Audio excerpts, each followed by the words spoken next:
أعوذ بالله من الشيطان الرجيم.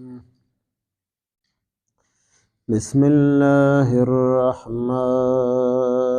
الرحيم.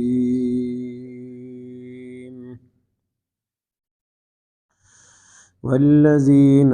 آمنوا بالله ورسله ولم يفرقوا بين أحد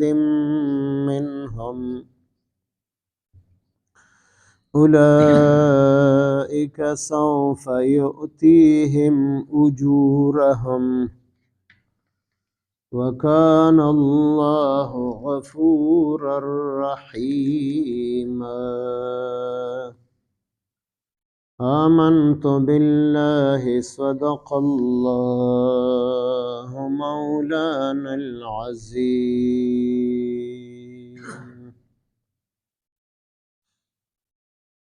سورة نساء شپږم سپاره آیت نمبر 152. د دې نه مخکې آیاتونو مبارکو کې د یهودیانو د عیسایانو ذکر وشو، د هغوی د کفر ذکر وشو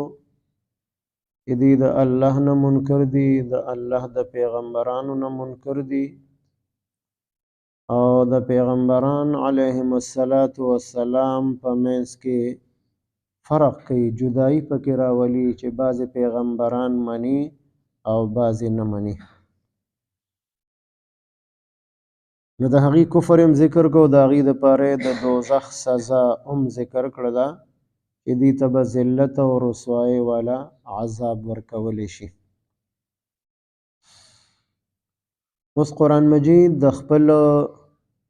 قانون او عادت مطابق او د اصول مطابق چې کله د کافرانو ذکر وکړي او د هغې سزا ذکر کړي،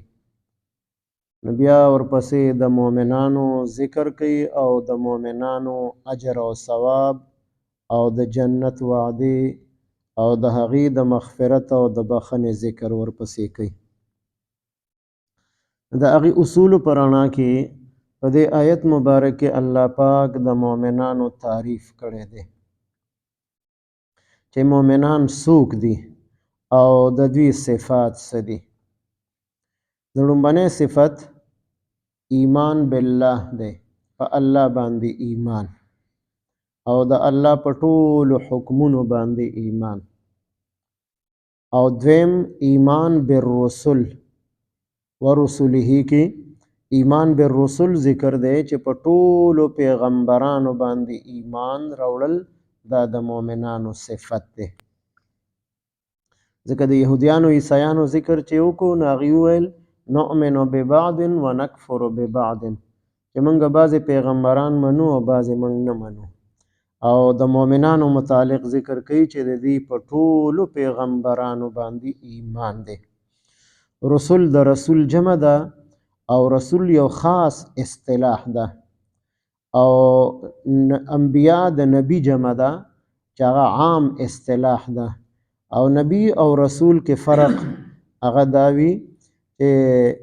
رسول هغه چاته ویلی شي چې هغه ته الله پاک ځان له یو آسماني کتاب ورکړي یا ځان له یو آسماني شریعت او قانون ورته ورکړي، نو ده ته رسول ویلی شي. او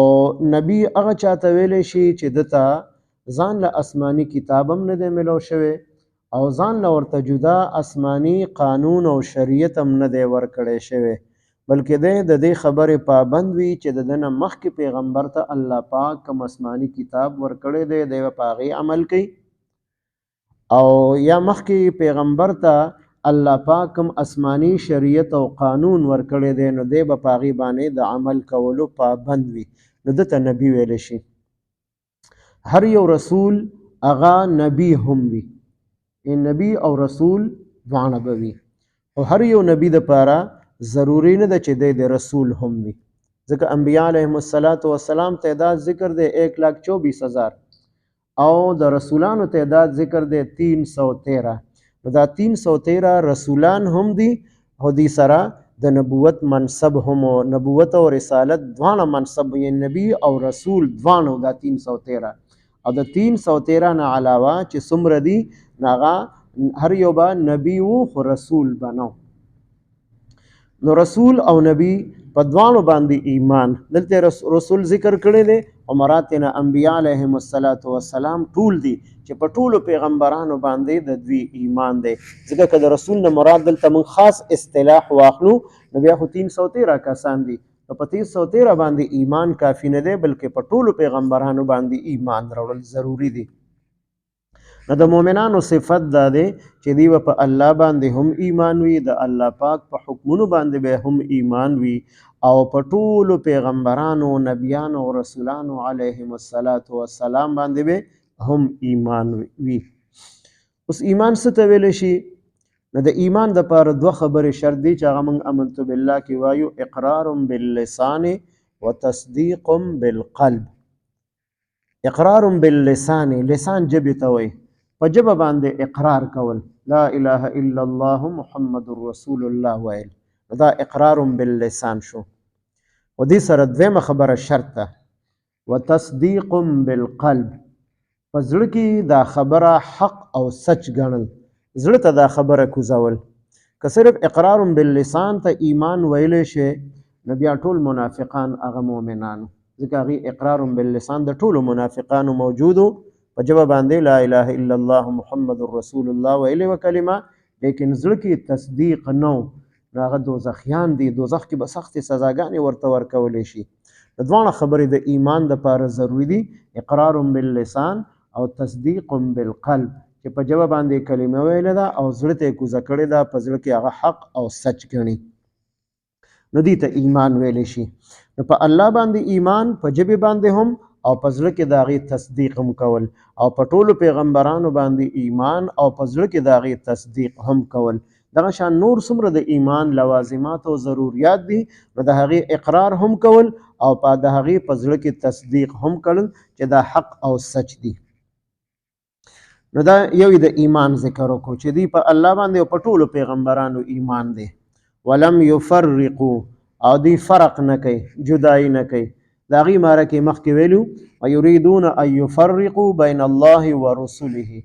او دلته ویل ولم یفرقو چې مؤمنان فرق نه کوي، تفریق نه کوي، جدایي نه راولي، بین احد په منځ د یو پیغمبر کې،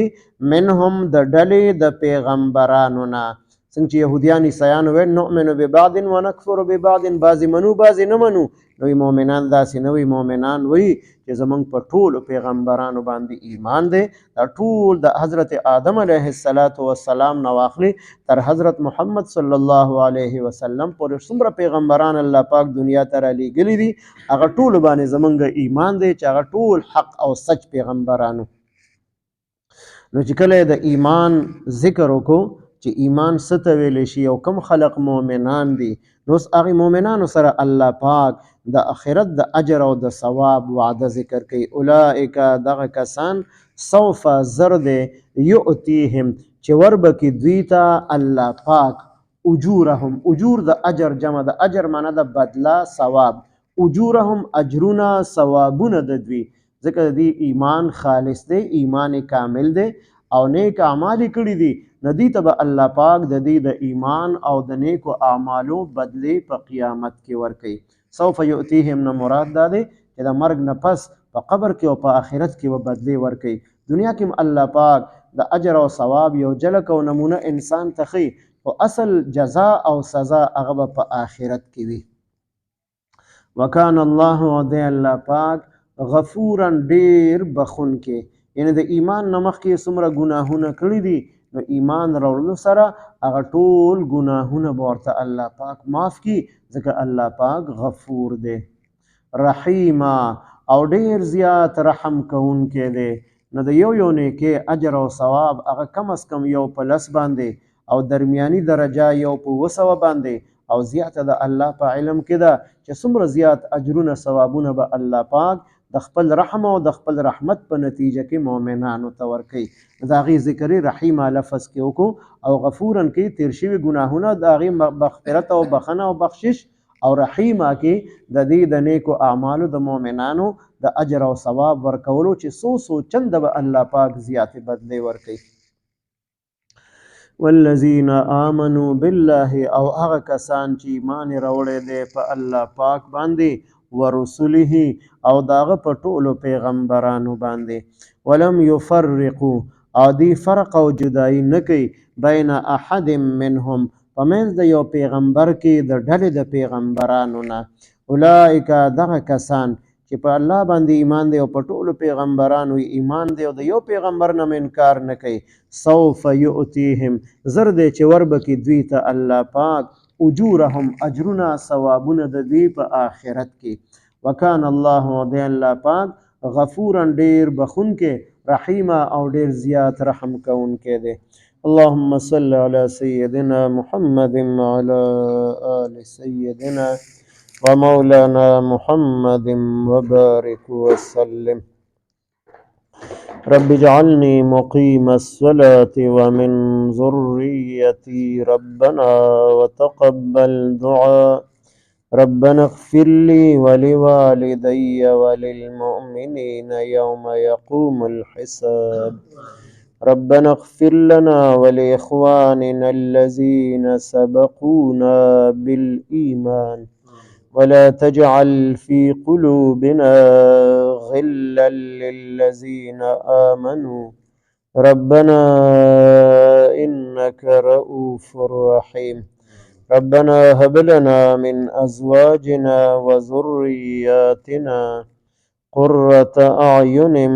واجعلنا للمتقين إماما وصلى الله تعالى على خير خلقه محمد وعلى آله وأصحابه أجمعين آمين برحمته